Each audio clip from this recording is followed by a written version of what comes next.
This is John Paul Rai coming to you from Tokyo, Japan, and I'm going to cover Star Wars today.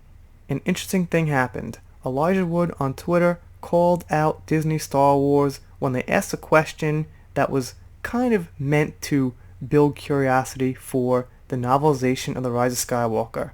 First, let's give a big shout out to Ikibaka because this article is from his site called Disney Star Wars is Dumb.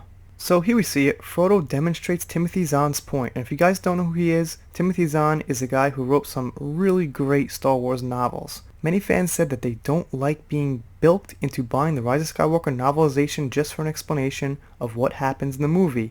And back in 2018, Timothy Zahn told The Verge that this was a bad idea. The entertainment industry is no longer just about books or movies, it's about overarching, coordinated multimedia IP. How important do you think it is to the fan experience to have that coordination versus here's another adventure in this world? It feels like these franchises are far more heavily geared toward fans than before.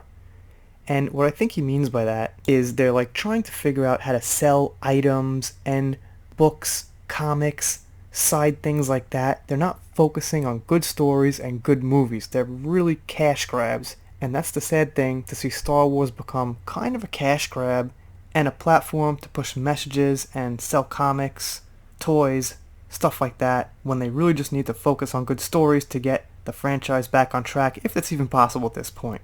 But it would sure as hell help. My feeling is they don't have to all interconnect with everything, but if you have a standalone game, it should fit the continuity.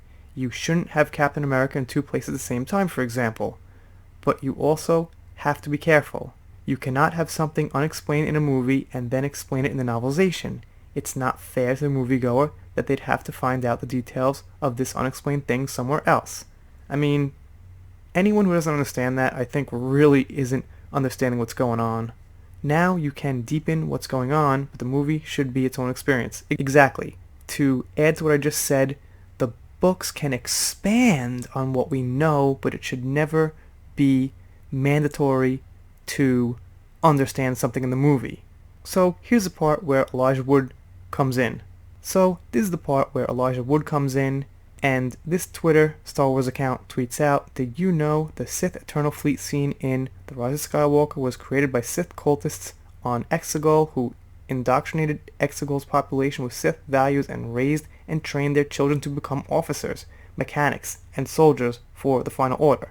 And Elijah Wood responds with, "No, how could we have known?" Hinting or strongly suggesting or strongly hinting that it's not in The Rise of Skywalker. So they're selling you some information in the novel that isn't actually in the movie. Now in this specific case, it is actually something you don't have to know that's expanding the universe, but there's more than one case. And this is what they're doing all the time, especially with how Rey got her powers through Kylo Ren. That needs to be explained in the movies, in the trilogy, and it's not. It's explained in the book how she got her powers by them, mind connecting in the scene in The Force Awakens. So while this isn't exactly an example of what I'm talking about, there's plenty of this going on, and of course it's very interesting that Elijah Wood himself called this out.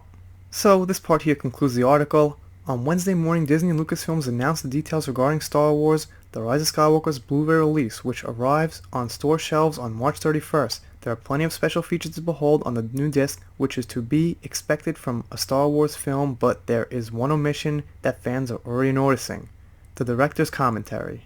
The final installment of the Skywalker saga won't have a commentary track on its Blu-ray release, a major difference from the previous franchise home releases, but one that shouldn't come as much of a surprise. After all, the issues caused by The Rise of Skywalker's controversial plot, perhaps not having a commentary is a commentary in and of itself. Following the theatrical release of The Rise of Skywalker, every interview with J.J. Abrams and writer Chris Terrio seemed to deliver another talking point or plot hole for the film's harshest critics. The holes just keep getting dug deeper and deeper, and in all honesty, it would have been surprising if there was a commentary on the home release. So there can't be a commentary because commentaries usually explain what they're thinking when they make the scenes, how the scenes connect to other scenes in other movies if it's a trilogy, and how it makes sense. Like if you had a commentary for the Joker, you'd be able to go step by step how Arthur Fleck became the Joker, how it makes sense when he puts that makeup on, it all comes together, things like that. But with The Rise of Skywalker, the commentary can't really happen because there's just so many mess-ups. Like Chewie, for example, kind of dying and coming right back. What's JJ going to say? Well, we had Chewie in this scene here. We kind of forgot we killed him, so we brought him back. Doesn't make the best commentary. 3PO's mind getting wiped and then it's no big deal. That doesn't make the best explanation or commentary. How about how Ben dies? Why Ben dies? Alright, well, they would say something like, well, he kinda died of the Force or something like that. No good explanation. Anyway, kinda cool that Elijah Wood actually responded to this, and those stars always have like one word, 3, 4, 5 word responses or something, so we got like a lot out of him. But it also shows that he might not be such a fan of the Disney Star Wars trilogy. Like a lot of stars aren't. Like I'm not. Like maybe you're not. And if you're not, consider subscribing here. I'm doing Star Wars, pop culture, lots of Amber Heard in the news right now, so she's in there too. But no set plan, even Japan vlogs, some guest host videos, doing it all, hacking the internet, and I'll see you next time.